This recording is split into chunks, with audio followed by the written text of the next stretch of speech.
My writer friend Barbara and I have been following this trend in the New York Times, how they pair breaking news with trivial stories. World about to erupt in World War III, paired with how to clean out your colon. Today, the New York Times paired stories about the coming world economic collapse and the top five wedding trends to watch for in 2025. I was appalled. How can they write an article based on the premise of a sexist and misogynistic convention? Maybe the New York Times is onto something. We need to pair our outrage with something we can actually do, saving the world and making sure we're taking care of business before the entire world collapses. It's not a new story. Welcome. Welcome to Sunday Coffee Hour. I'm Stanley Smith. At Sunday Coffee Hour, we talk about everything and nothing.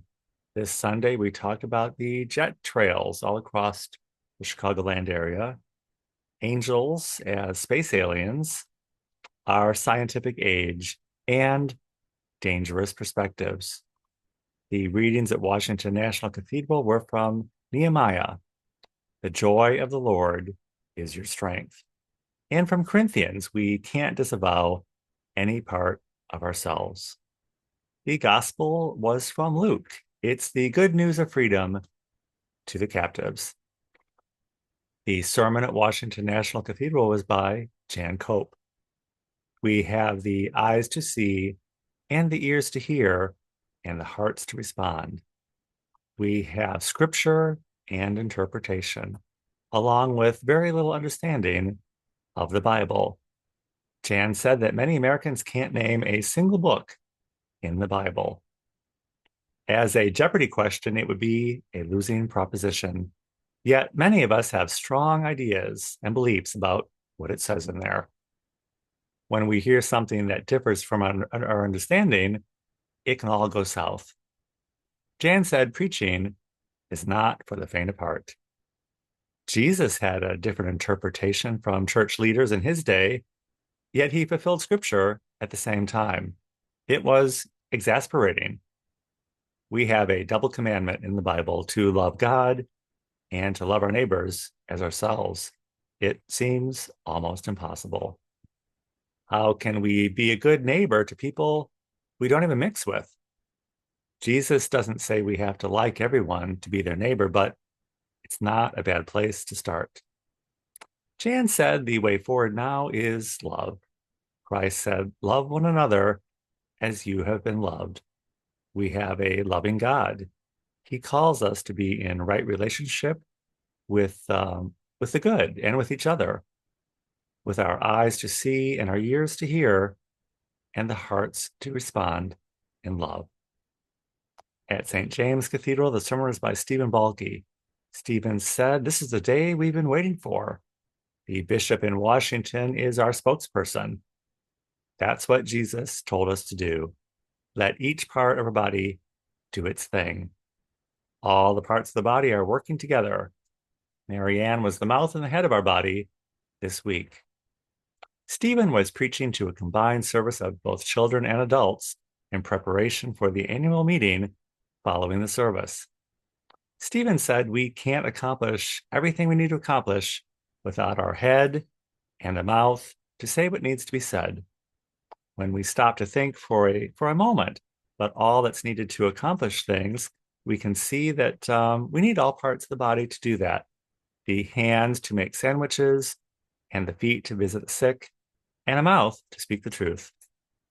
We all can't be the ear, we all can't be the eye, and we all can't go on the view to share our truth with the world, but we can be thankful no matter who tuned in.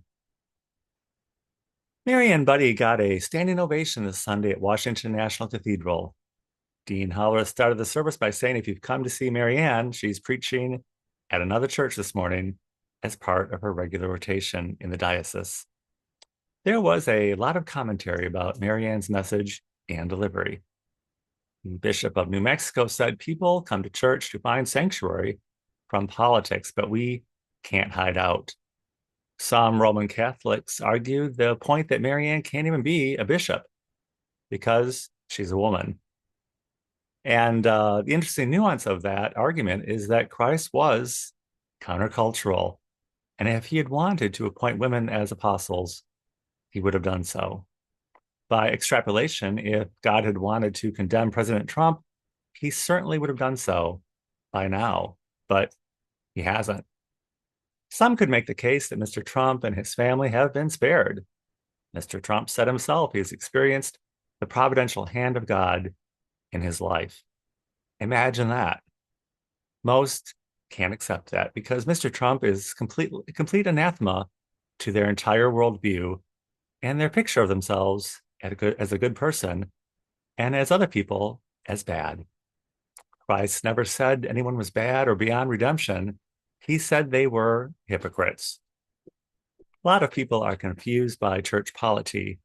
It's a power unto itself, sometimes counter to state and federal laws and regulations. They're doing their own thing. Jan said, "We have ears to hear and eyes to see and a heart to respond." What many people witnessed last week was the church responding in anger and by being mean. We can all model that behavior pretty good, but like the church, we are also free to do our own thing. When Ken Griffin, the wealthiest citizen in the state of Illinois, left the state a couple of years ago, he made his final gifts to the church here and explained that that would be it. That was the end of the money, that he would be finding a new church in Florida. Many wealthy conservative-minded people have left the church and the state of Illinois. Now they are chasing those people to Florida to get some of those dollars. It's not a good look. The people who stand up to give the standing ovation for Marianne will just have to cough up those extra dollars. Everyone else has moved on. We're doing our own thing now. So far, it seems to be with God's blessing. We don't need to be proud for doing good. We can be proud for the opportunity to do so. If you would like to join us at Sunday Coffee Hour, Sunday Coffee Hours every Sunday at 12 noon Central Time on Zoom. I will include my email in the description of this video. Be happy to send you an invitation. And I look forward to seeing you very, very soon.